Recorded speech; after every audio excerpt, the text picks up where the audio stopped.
día a día, alimentándonos de la palabra del Señor.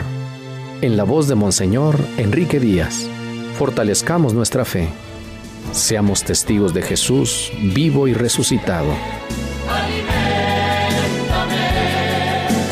sáname,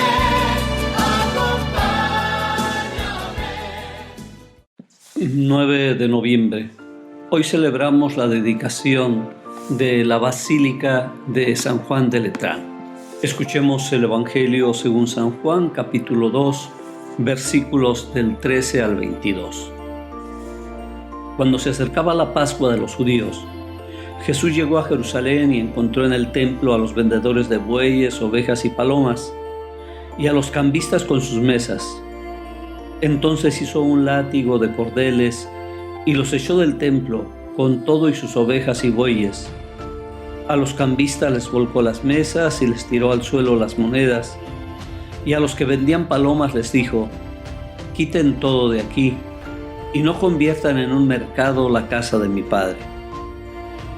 En ese momento sus discípulos se acordaron de lo que estaba escrito: el celo de tu casa me devora.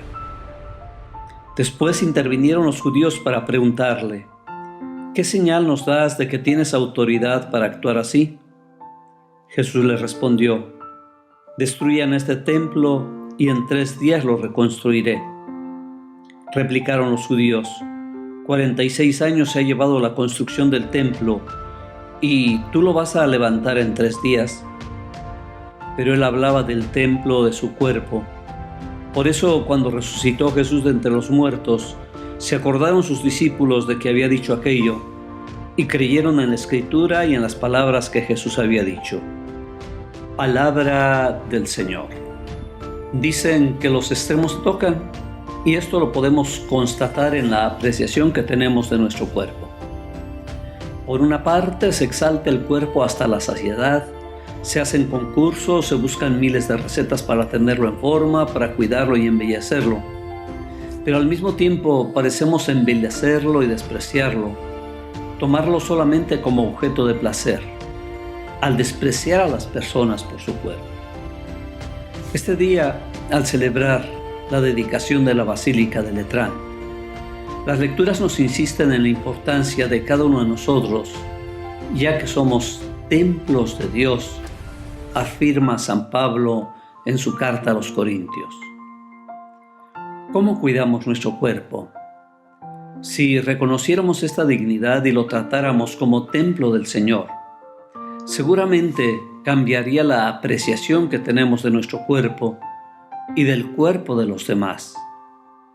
La fuerte reprimenda y condena que hace Jesús en el Evangelio a propósito de la venta de objetos en el templo nos ayuda a situar en su verdadera dimensión el templo. Los judíos habían exaltado tanto la sacralidad del templo que su sola contemplación o visita parecería que bastaba para salvarlos. Jesús desenmascara estos procedimientos. Veneran el templo, pero se olvidan de Dios. Profanan el templo de Dios. Pero después, haciendo un juego de palabras, termina diciéndonos que habla de su cuerpo. Confusión de templos y de cuerpos. Grave denuncia también para nosotros, que nos olvidamos que somos templo de Dios y que lo profanamos en nosotros mismos y en el prójimo. Cada vez que despreciamos a un hermano, profanamos el templo de Dios. Cuando miramos con lascivia a una persona, profanamos el templo de Dios. También cuando nos dividimos y peleamos, cuando nos denigramos y prostituimos nuestro cuerpo y nuestra persona. Entonces nos olvidamos que somos todos juntos el cuerpo de Cristo, el templo de Dios. Palabras muy importantes que hoy debemos pensar. ¿Qué me hace pensar estas palabras de Jesús? El Señor te bendiga en nombre del Padre, y del Hijo, y del Espíritu Santo.